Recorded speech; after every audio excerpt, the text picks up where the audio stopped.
Hi, I'm Elaine Brewster, and this is Aspects of Energy, a forum where we learn ways to raise our energy. Today we have Jeff Isom with us. I met Jeff's mother, Pat, who was a nurse many years ago, probably, around 24 years ago. Wonderful, wonderful woman who was involved with a Japanese company that had a very unique philosophy, and she told her son Jeff about that.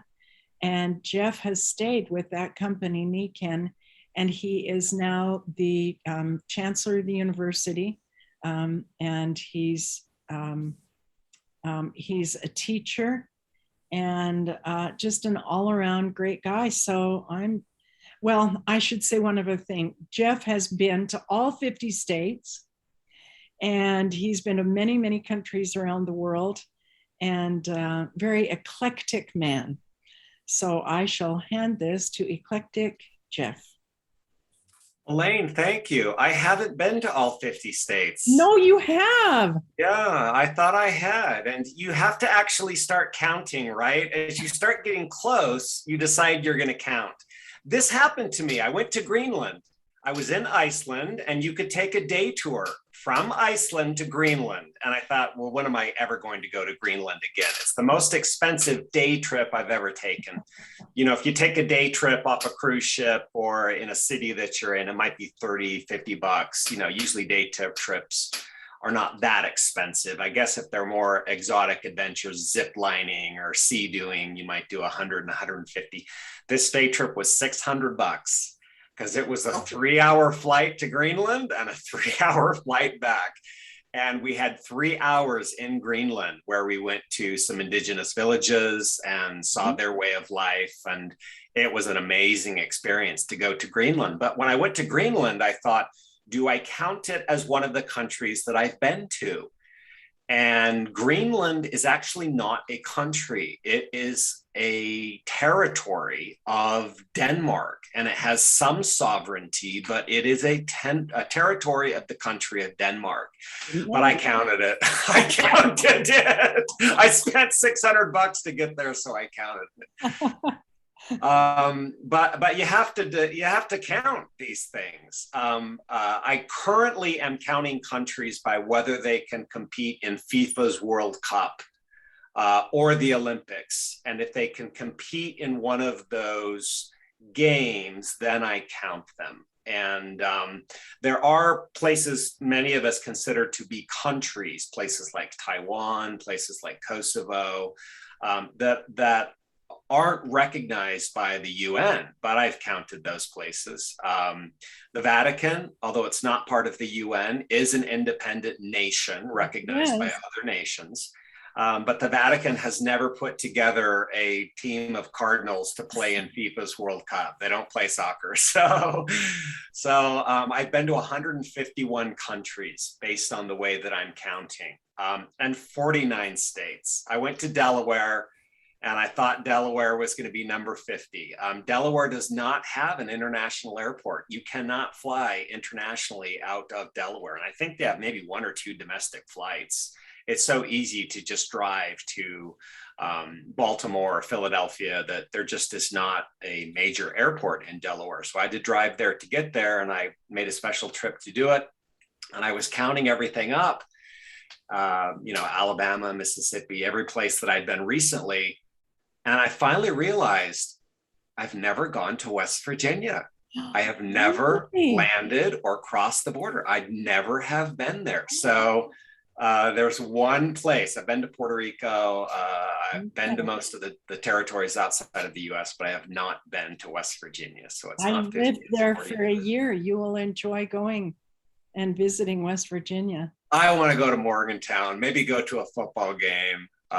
We'll see. It'll happen at some point. But this desire, this interest in exploring the world really came partly from growing up in such a small town. I grew up in a very little tiny town in Idaho called Fruitland. And there were 2,500 people in Fruitland at that time, and it hasn't grown much. It's a little over 3,000 now, but a little tiny town. And I was always excited as a kid that someday I would get out and explore and see the world. And I was part of an organization when I was in Fruitland called the Future Farmers of America, or the National FFA organization. It's now just known as FFA. But something that I did in FFA was called extemporaneous speaking, and I started doing it at 16.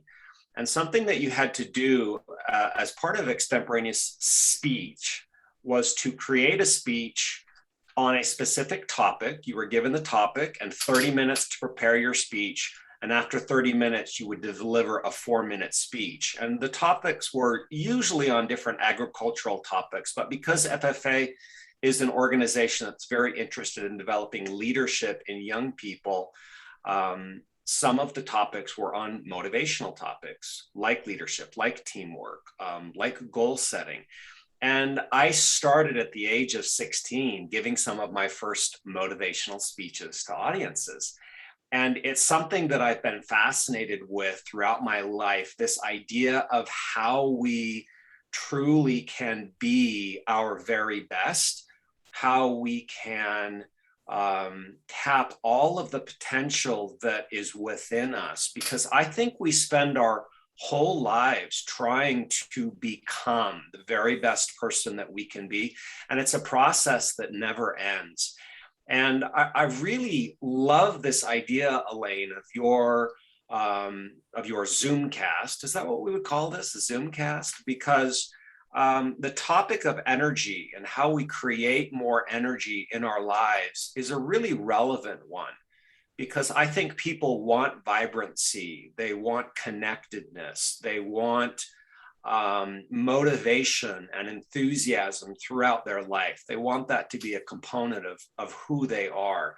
And I really feel if there's one key or one component of energy that will make sure that people have a life filled with energy, with enthusiasm, with vibrancy, with motivation, is consistency, is being able to behave and act in those consistent ways that will create more energy for us, whether it's through behaviors like meditation or the type of foods that we eat, or things like exercising on a regular basis, or just gaining new information, understanding, knowledge on a consistent basis, something that I've become fascinated with over the past 10 years. And there's always new information coming out. So there's always something new to learn. Has to do with brain chemistry and how the brain works, and particularly with neurotransmitters and how they function in our mind. And we don't know a lot about how the brain completely functions and does all of its work, but we're learning more and more all the time. And something that I've been learning about recently is a neurotransmitter called dopamine. And this is a fascinating a chemical in the brain that allows us actually to experience positive emotions. You cannot feel positive emotion if there's not dopamine present in your brain. The connections between the synapses that needs to happen for you to feel love or peace or joy or contentment, those connections can't happen if dopamine is not there to carry the signals. Many of you have heard the term a chemical imbalance. That someone is experiencing a chemical imbalance. Sometimes people who have mental illness, bipolar disorder, manic depression, will be in a state where they have a chemical imbalance. And there are certain neurotransmitters, serotonin, norepinephrine, dopamine, that are lower levels that prevent them from feeling good, and they can get into a state of depression. And dopamine is so crucial and so vital. And I've been exploring a lot of the ways in the work that I've been doing with the university that I'm part of, Nikken University, and I love being the chancellor. I never thought I'd be a chancellor, but here I am. I'm chancellor of Nikken University. I went from FFA and giving motivational speeches at 16 to being a chancellor, but investigating how people can take advantage of new knowledge and new information that's coming about to be and become their very best selves, because there are ways that you can increase dopamine in your systems. There are medications that help people to do that, but there are also natural ways, from diet, from sleep, from using probiotics, exercise, all different kinds of behaviors that we know are good for us, that allow for dopamine to flourish. And the thing that's great about dopamine is that when it's present, it helps us to be motivated and working towards an active goal. And if we have defined goals that are in line with our values, it's much easier to be working consistently towards them because of dopamine and because of its presence. So it's really been exciting for me over the years that I've been involved in this kind of work to consistently have had the opportunity to be learning new things. And I think that's the real key, is that consistency. In the work that I do, we have a program called Humans Being More. And Elaine, I believe you've attended Humans Being More once or twice. Is that the case? I believe so. And Humans Being More is a program that connects people with those core, those foundational ideas of having a purpose in life, of having a mission, of having those keys that they need in order to accomplish that purpose and mission. Being able to set goals, to develop consistent habits, and to actually work towards those goals that are of most value and most important to someone. And we actually are having a Humans Being More tomorrow. Yeah. And it's not too late to sign up. You actually can register if you would like to today.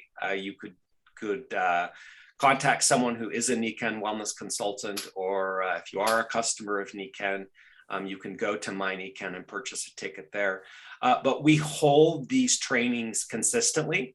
Right now, as a result of the pandemic, we're holding them online. Normally, we have these trainings in person, but we have a 4-hour Zoom training, and you will be surprised, those of you who participate, how quickly it goes. When you're involved in something that's exciting and engaging and fun, time goes so quickly. I don't know if any of you have seen Lawrence of Arabia. It's an amazing movie that came out in the 60s about World War II, World War I. And some of the characters involved during that conflict in the Middle East. But it's a 4-hour film. And you can feel it sitting there and watching a movie for 4 hours. But our Humans Being More Zoom seems to go pretty quickly because you're actively engaged in creating your life. And the thing that's interesting is that people's lives matter to them. People want their life to be better. They want their life to be worthwhile and rewarding and meaningful. And, we're not always going to be happy. I think we sometimes sell young people, a bill of goods when we tell them the goal in life is to be happy, that happiness is their goal in life. Because life is filled with lots of difficulties and challenges and times where things don't go right, and where we experience sadness and we experience letdown. We might even experience feelings of betrayal or loss. And those are really difficult to deal with. And everybody goes through that. Nobody gets through life without experiencing some suffering.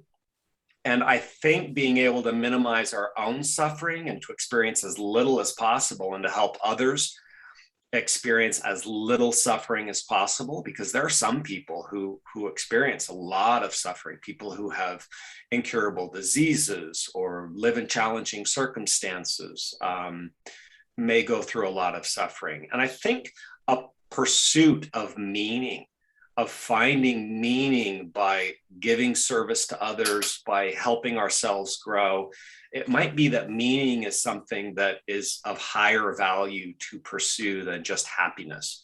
I don't want to say so, but there are a lot of There are a lot of prominent psychologists, PhDs, who agree with me. Something that happened in the 60s is many psychology departments shifted a little bit their focus. Up until the 60s, primarily psychiatry and psychology was focusing on the cure of disease, of psychological illness and disease. And that was pretty much the majority of the focus. And in the 60s, a shift started to happen where departments of psychology, especially at the University of Pennsylvania, they were one of the groundbreakers of this, started looking at the idea of positive psychology and what goes right in people's lives and why people are successful and why they do thrive. And they decided that's a valuable use of our time and a valuable focus. And so a lot of these studies that look into happiness, that look into deeper meaning, have come from this.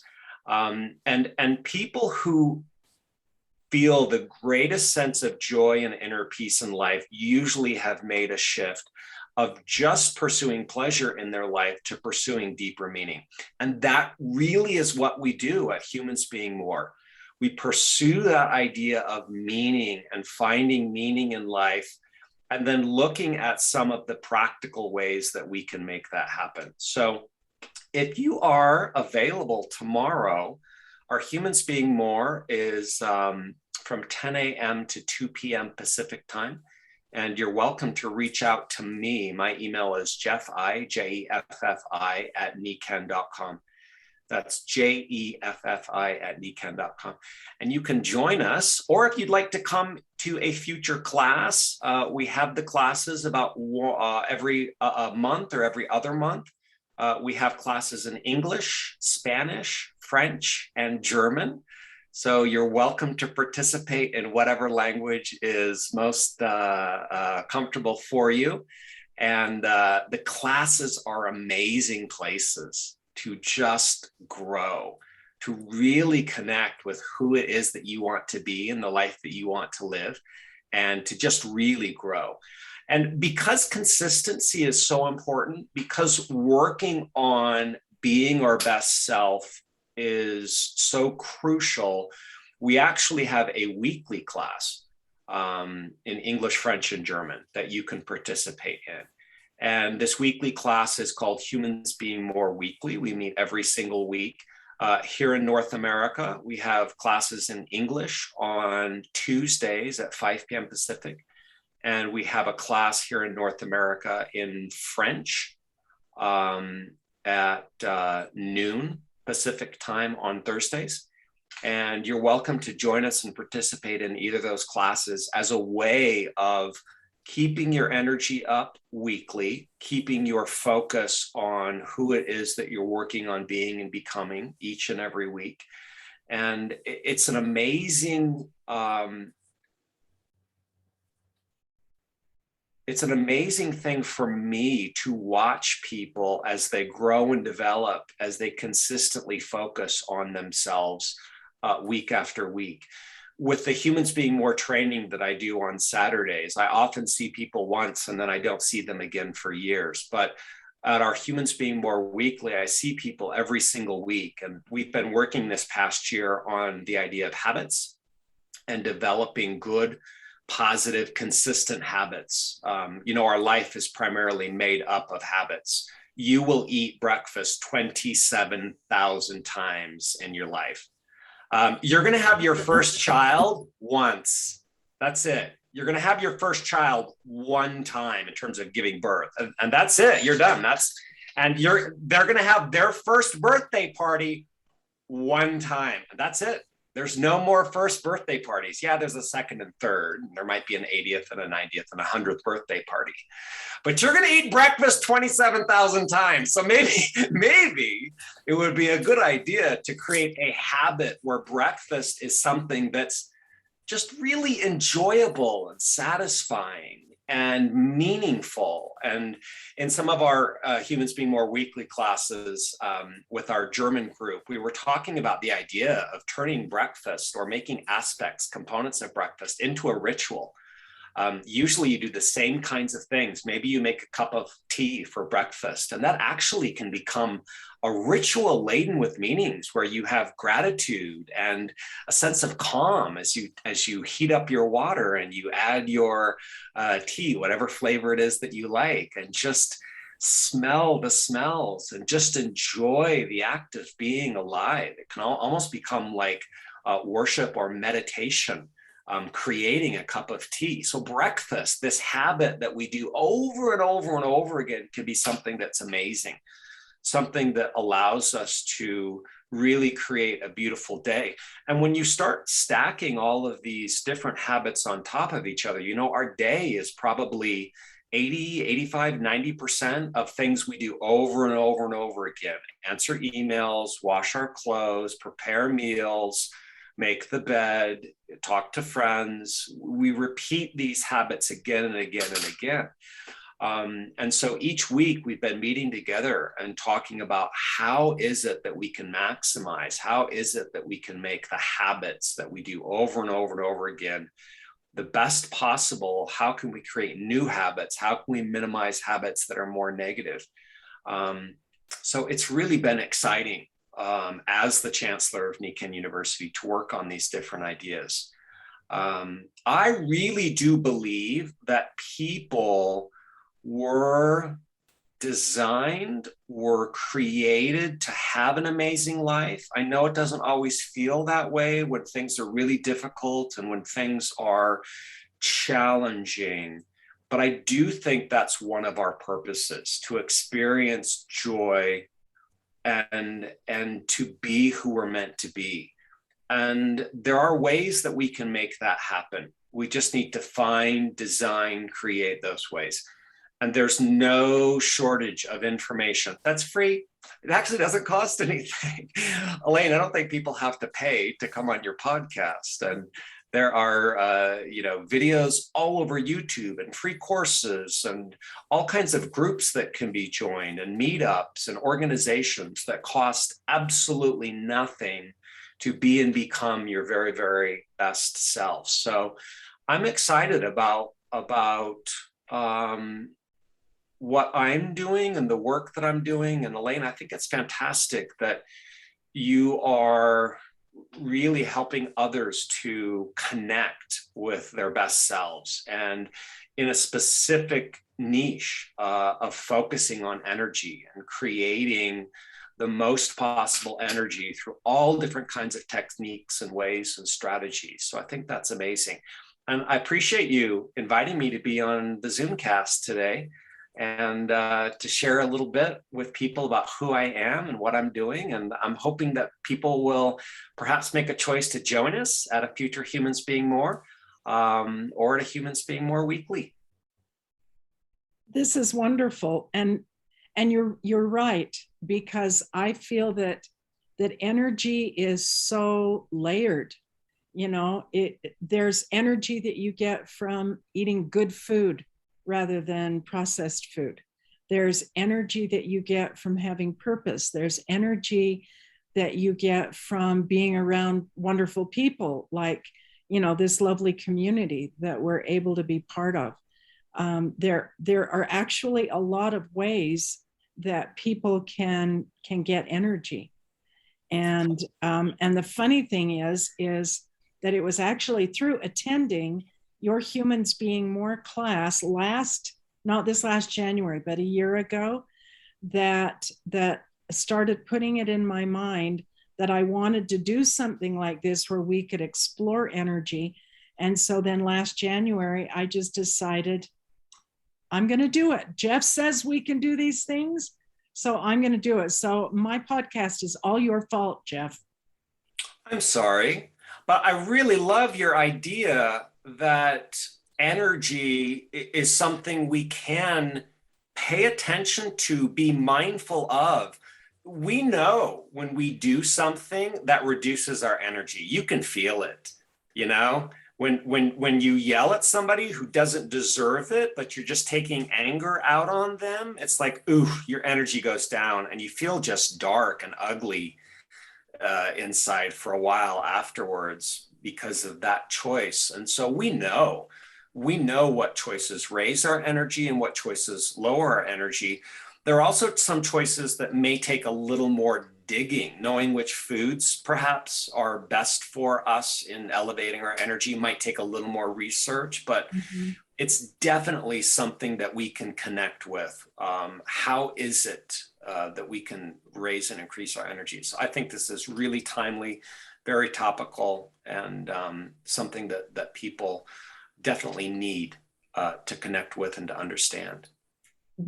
There are historically, and I know that you've done a lot of changing, especially with Zoom, to make humans being more applicable to people. But one of the exercises that was done at one time was getting together this group of, maybe 50 or so, and they were broken apart into maybe 5 or 6 people in a group. And we went around the group and just personally, I'll cry, personally told each individual in our little group some wonderful attributes about them that we sensed. Now, like you say, 4 hours, we weren't with these people for a really, really long time. But there's still things that you can sense from other people. There's potential and there's goodness and there are talents that you can sense from other people. And I remember there was this probably 20 years ago, so I was younger. So at that time, he was older. I was an older man in our group. And as we individually stood up and told these wonderful things about him, by the time we were through, he was crying. He was in tears. And he said that was the first time in his life that anybody had said anything nice about him. He had gone through his whole family life. He had gone through his whole work life, being a good, diligent person and doing what he needed to do. But nobody had ever shown him gratitude, and nobody had ever shown him what he was giving and what he was capable of. It was very, very sweet, to think that we could do that for him. Yeah, it's pretty interesting how when something is shared in an authentic and loving way, how powerful it can be. And you don't have to know somebody very long if you're open, genuine. I was in New York City. I was with my brother. We were coming back from Spain. I took my nephew. I took my nephew to Spain for 2 weeks. He graduated from high school, and that was his graduation present. So we went to Spain for 2 weeks. It was awesome. Anyhow, on our flight back, we had a 6-hour layover at New York City. So we went into Manhattan and went to Central Park and Times Square and saw the Empire State Building. And it was a quick, fun little journey. And I was in Central Park and I bought a hot dog from a guy in Central Park. And he was playing Latin music. And I said, "Do you speak Spanish?" I asked him in Spanish. "Habla español? Do you speak Spanish?" And he's like, "No, I just like this music." And we just started kind of joking with each other. And we had just a genuine, fun experience. And I was walking away. My nephew said something that kind of bothered me a little bit. He said, I said, see how you can connect with somebody really quickly and interestingly and in just a few seconds. And he's like, "You're never going to see that guy again."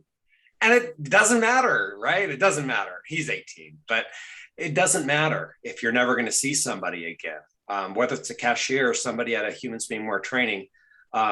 In a few minutes and a few hours, you can change somebody's life for the better when you're open and honest and authentic and loving towards someone else. So I love that experience, Elaine. Thank you. I wonder if any of our listeners today, our peanut gallery, have any experiences or thoughts that they would like to share about purpose or about humans being more. I think they're just enjoying listening today. Well, I'm excited. Hopefully some people will join us tomorrow. You can still purchase a ticket, if you would like, just go to mynikken.com. And if you're a consultant or a customer, you can purchase one there. But we're excited to have our class tomorrow. The next one will be in October 2nd. Will be the next one that people can attend. And actually, we're having a Humans Being More in person. So the first live in-person class since the pandemic started is happening in Georgia, outside Atlanta, Georgia, in Helen, Georgia, the Humans Being More Georgia Mountain Retreat. And it's actually a 3-day class, December 3rd, 4th, and 5th. It starts at noon on December 3rd, all day the 4th, and goes till noon on December 5th. We'll be staying in cabins with jacuzzis, so it's luxury camping up in the mountains. But it's an awesome place, having our meetings in a lodge, campfires in the evening, gourmet food prepared by Sherry Danzig. And Sherry Danzig is, I would give her 1 Michelin star at least, if not 2 or 3. She is an amazing chef. We ate like kings last time we were with her, and vegan options as well at every single meal, including breakfast. So it was fantastic. It's going to be a really, really enjoyable time. Wow. Well, thank you so much. Did you have something, Hattie Jane? Oh, are you muted? I didn't mute you. No, but Sandra had her hand up, proper etiquette. Oh, I didn't see. Now I don't see. Oh, Yeah. Okay, Sandra. There All she right. is. Look at that. I'm so glad I was able to come on. I am positive that our smiles at people, our acknowledging them and our saying, you matter, you're valuable, really makes a huge difference and can actually change people's lives. And I have had a couple of experiences, one that prevented a suicide. It was at the end of a church service and people were leaving, and this man that I didn't know, it was obviously his first time, and I said, "Hi, I'm so glad you came. Please come back." And he looked at me strange, and I said, "You're welcome to come back. I hope you'll come back." And he said, "I doubt if I'll ever see you again." And I went, "What?" I said, "You're welcomed here. How was the service? Did you enjoy it?" He said, "Yeah, it was nice. It was nice, but I won't see you again." And I said, "Sir, can we step aside? I'd like to speak with you, And so we stepped over to one side. And I said, "I'm really genuinely glad you came." Anyway, it led to a conversation. And I realized he was really troubled. So I took him back in the counseling room. And he just poured his guts. And at the end, he was more like smiling. And I said to him, and it was all just because I cared. But people can read it. And I found our Nikken community a very caring community. So I just want to say to us, we are priceless. We are valuable. And just as we want to give it to other people, I'm giving it to you right now. And I'm saying each of you has no idea how important you are. And I will never forget that man, never. But he told me clearly, he said, "I don't even know how I ended up here. I was coming by, I heard the singing, and I had no intention of coming in, but I heard the music and I just came in. I said, well, why not? I got a few minutes." And he came in. He said, "But I was seriously, I already have my plan and I was going to commit suicide tonight. I don't know why I came in." So just as I was able to give a word of encouragement, I wasn't even trying to be encouraging. I was being for real. "Glad you came. Hope you come back." But just like I said, that each of us has opportunities. And even though people might look like they're well put together on the outside, on the inside, they can be crumbling. Shirley, I've picked you out as somebody who might be more quiet.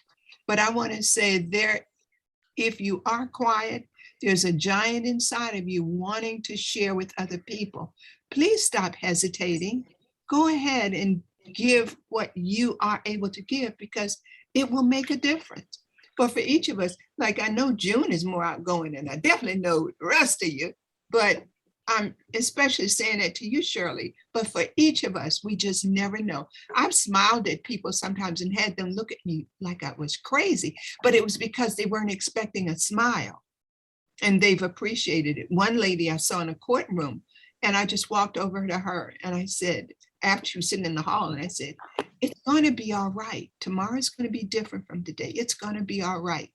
And she looked at me with the biggest eyes and started tearing up. That was all she needed.